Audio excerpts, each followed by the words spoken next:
Welcome back. I'm Dr. Cheek and I'm a licensed clinical psychologist. And today we're going to be talking a little bit about some of the myths of emotional control. We seem to have this misperception that if we have emotional control, that life will be fancy free and completely emotionally managed in a way that I'll never have anything upsetting happen. And today we're going to talk a little bit about those myths. Now, that very first myth is, if I have emotional control, then I'll never feel any unwanted or negative emotions again. Contraire, mon frère. The complete opposite. When you have emotional control, you are more aware of those emotions. You are more aware of what's happening for you emotionally. It's not that you never have unwanted or uncomfortable or negative emotions again. It's that you are more aware of when you're having those emotions. So now you can no longer ignore them. See, when we don't have emotional control or emotional intelligence or maturity, we can ignore that unrelenting feeling that seems to be forever present. We can pretend like it's not there or it's not happening. But when you're in emotional control, you have awareness that those emotions are happening. You have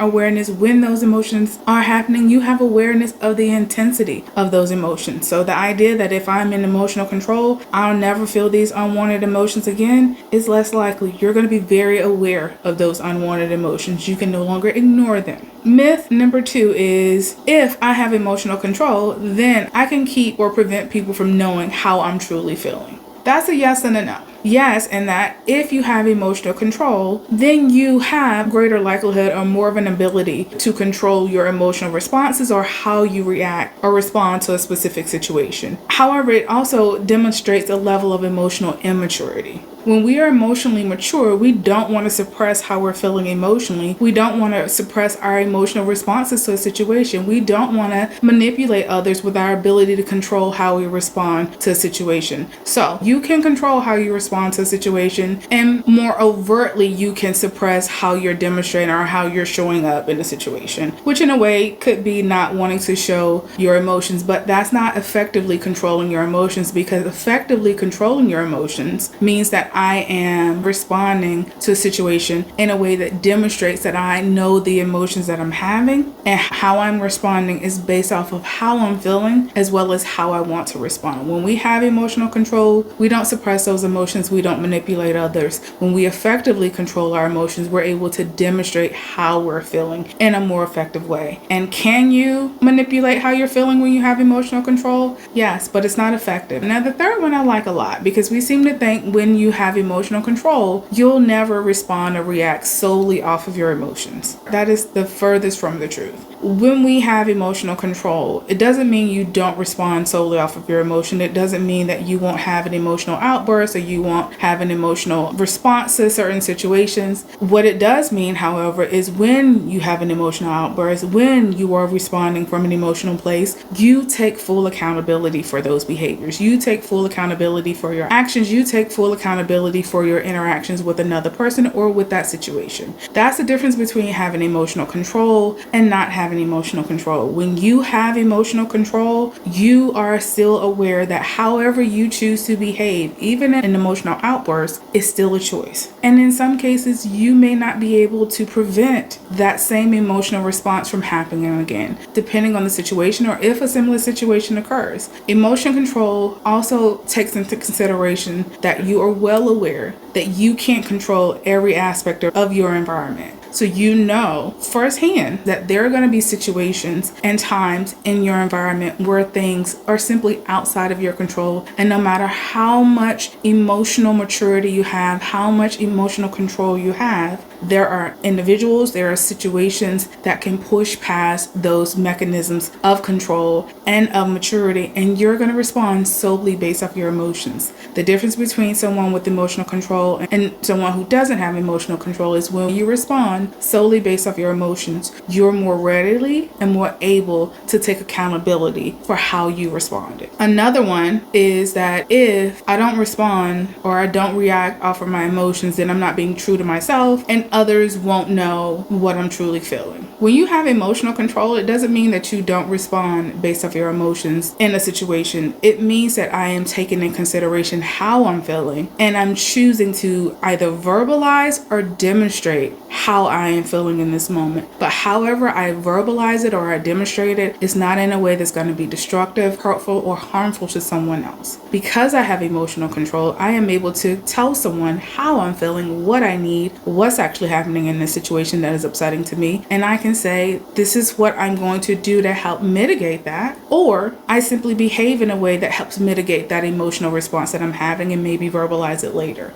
If you believe that being true to yourself and true to your emotions is being destructive or having an outburst or showing someone how angry or how upset or how sad you feel, if you feel like that is the only way that you're able to demonstrate your emotions, then that in and of itself can mean that you may have some preconceived notions about how emotions should be displayed. And like I've said in my emotions videos before, emotions do not have prescribed behaviors. Emotions do not have an actual behavioral response that is universal. They have common behavioral responses, but some people respond different to different emotions. So the idea that if the only way I can be true to my emotion is by acting solely on my emotions, it demonstrates that you do not believe you have another way of being clear about how you feel without on some level being destructive or hurtful or harmful to someone else or to a situation. And that goes in line with my last one. The last myth is, if I'm not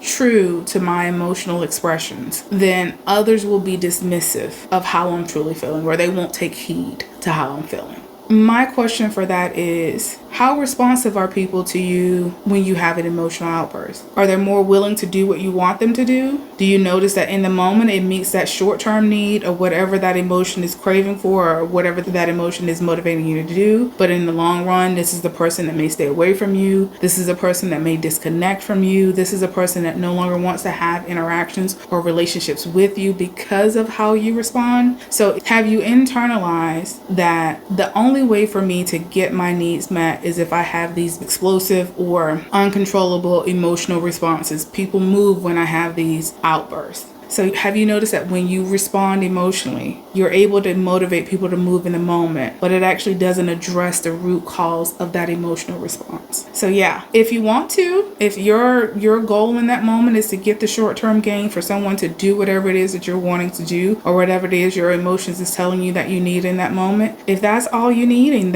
you're not wanting to address the root of that emotional discomfort, then I'm gonna kind of err on the side of continue to have those emotional outbursts. But when you're ready to deal with the underlying issues, when you're ready to have a deeper engagement or connection with your environment around you, I say check into that emotional control and learn to slow it down, think about how you're feeling, and then decide how you want to respond so you can get those more long-term needs met instead of focusing on those short-term bursts of reinforcement. So what I hope you take from this video today is emotional control is necessary in order for us to engage with our environment in a way that's healthy and helpful for everyone involved. However, there are some myths about being able to have emotional maturity or emotional control, and the myths are related to, if I'm able to control my emotions, if I'm able to be emotionally mature, then I won't feel these uncomfortable emotions again, or I won't have to actually show people how I'm truly feeling, or then I'll never have an emotional outburst again, or I don't get to be true to myself. All of those are myths about being able to control your emotions. We human beings are emotional creatures,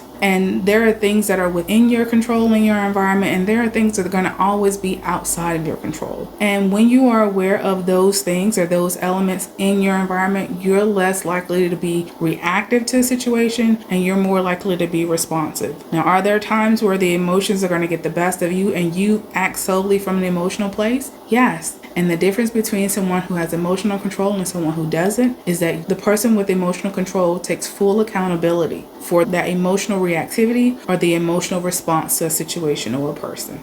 Your emotions can tell you a lot about what you're feeling internally, but they also let you know what you believe or deem is going on around you. Listen to them, understand them, but take your power back as it relates to being in control of those emotions, because you have control of your emotions. And once we gain control of our emotions, we gain power to engage with our environment in a different way if that's what we're wanting to do. As always, I hope you take something from this video today that was helpful, that was informative, that was enlightening, that gave you some useful information, that gave you some understanding of the myths around emotional control. As always, please feel free to jot down any thoughts, questions, or comments you have below. I thank you for taking the time to listen, and I'll be seeing you again very soon.